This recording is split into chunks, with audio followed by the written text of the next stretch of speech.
Na história aqui a gente estava no momento no começo da fundação do MBL. Da fundação do MBL. Então a gente é fundado ali por 14, começa aquelas manifestações contra a Dilma. E aí houve aquele... A gente até perguntou, isso é estratégico? Cara, a gente entendeu assim, a gente tinha que catalisar uma indignação e dava para derrotar o PT e nós tínhamos que ser implacáveis na ação. E vocês estavam em São Paulo ou Brasil inteiro? Como é que vocês capilarizaram esse... Ou era foco em São Paulo, porque também...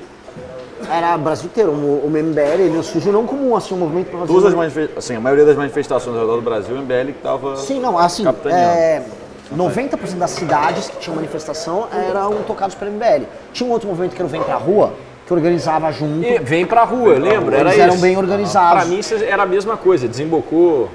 Assim, a gente era muito aliado, tinha algumas diferenças, eles não eram tão enfáticos no impeachment, eles queriam mais apoiar a Lava Jato, e a gente queria mais o impeachment.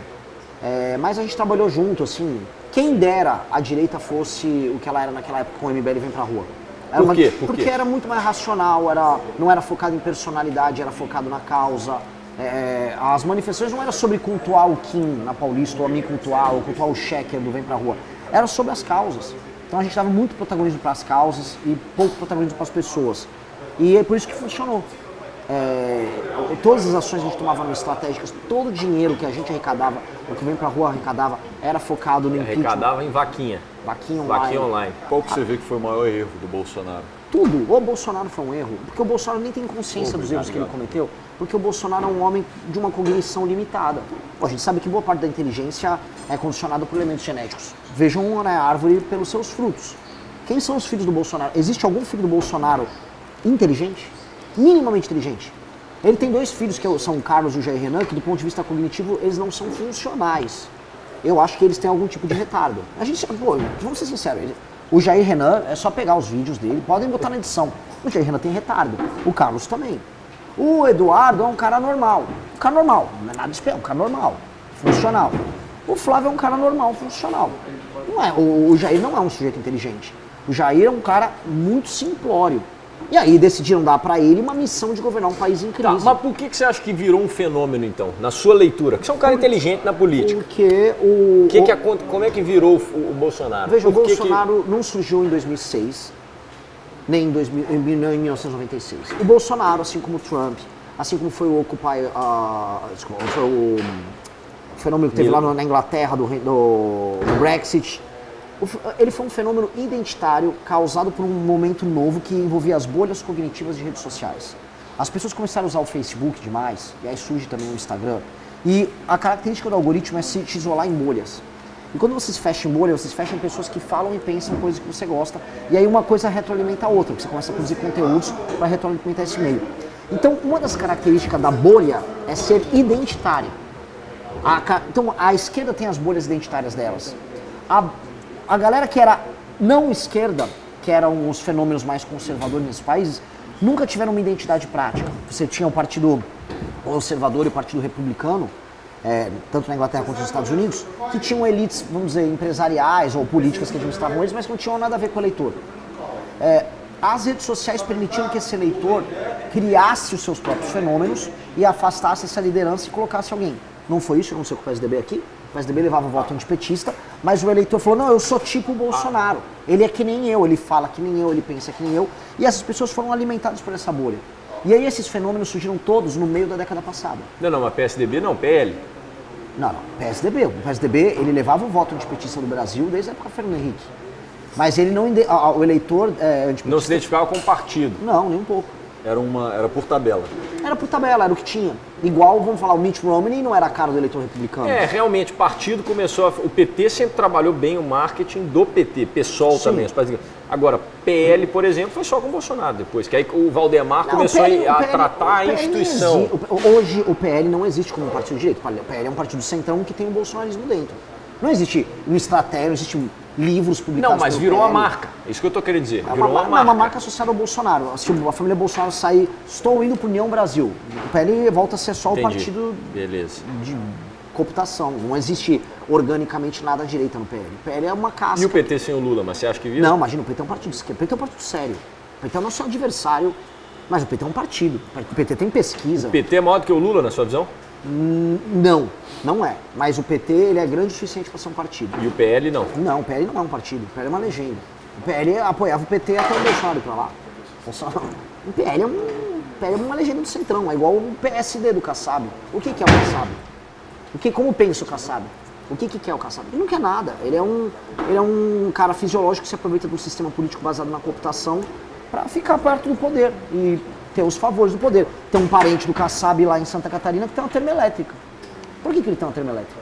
Não é porque ele é um cara do mercado de energia, porque ele é parente do Kassab. Né? É isso. Tá. Mas aí beleza, aí volta nessa a gente tava falando do que virou os partidos e tal, lá fora, MBL, Ascensão, como é que surge Missão? De MBL para Missão. Desde o início, a gente queria ter um partido. E a gente já entendia que assim, uma coisa é o MBL, que é um movimento, tanto que o MBL existe até ainda hoje. O evento que nós estamos fazendo hoje aqui em Vitória é um evento do MBL, não é da Missão.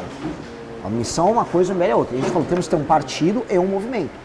Volta porque eu disse do PT. O PT é uma organização política corrupta, com ideias erradas, que atrasa o Brasil. Dito isso, é uma organização política séria, do ponto de vista da teoria política. O MBL é a torcida organizada do time Missão, não, porque o movimento assim. não pode ser torcida organizada. Não, tô dizendo só para o cara entender assim. Não, o MBL é o... É que assim, não Aonde eles se ligam?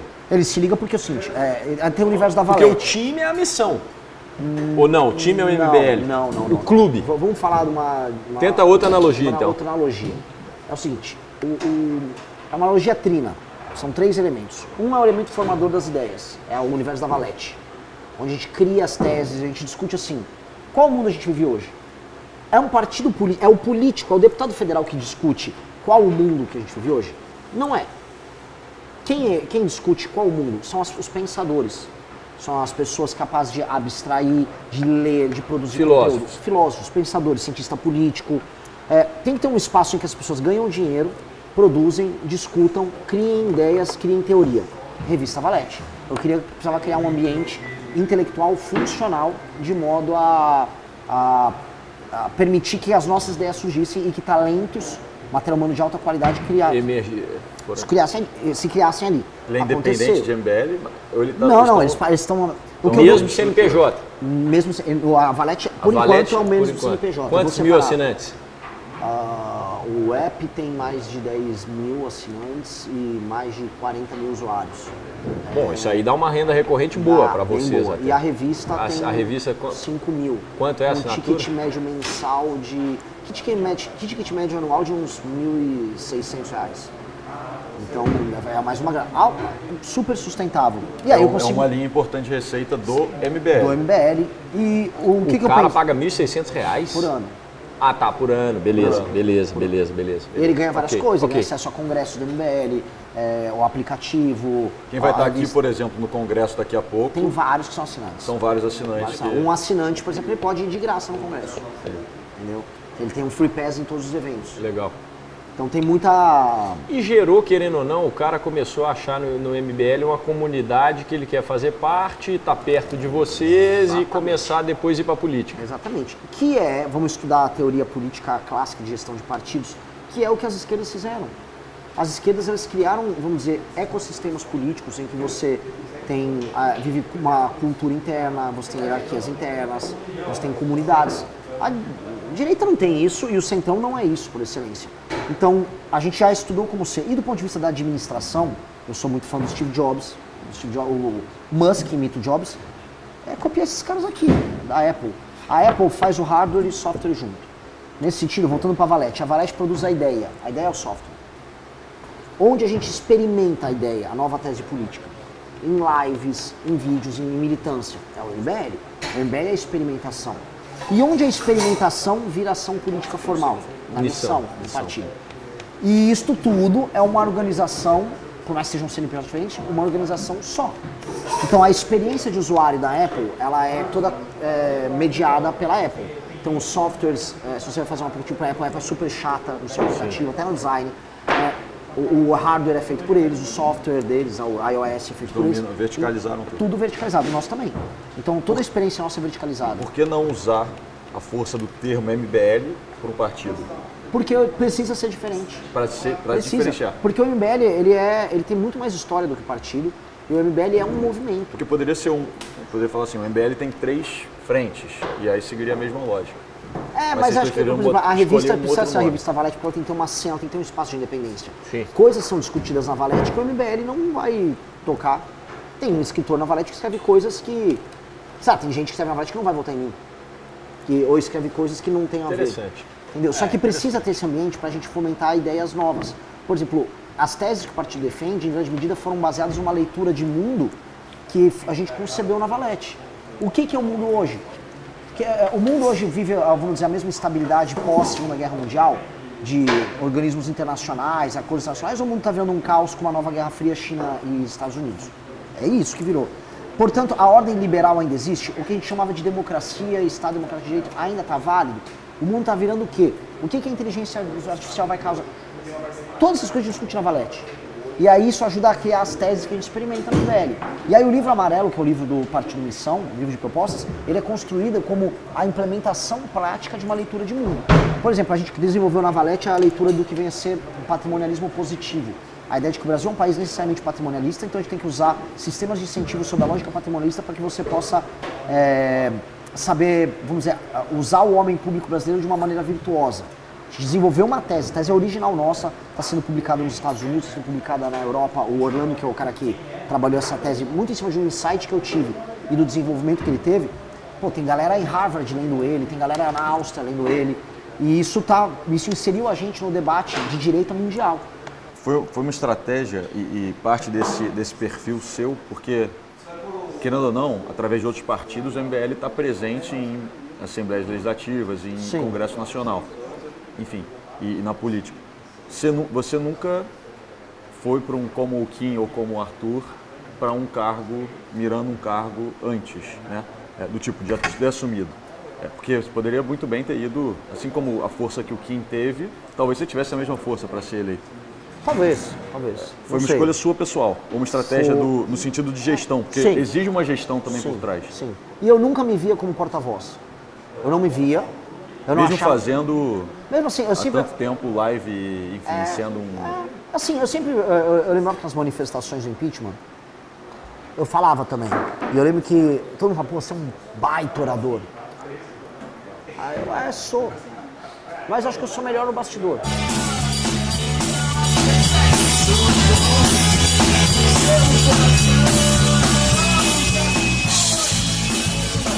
Viemos pra cá jogar uma sinuquinha. Estão passando o som lá, nós vamos estourar aqui. Eu vou jogar o Danzinho aí pra bater na sinuca enquanto a turma testa as músicas. Quer valer um polymarket aí? Quer valer uma apostinha? Valendo o almoço, hein?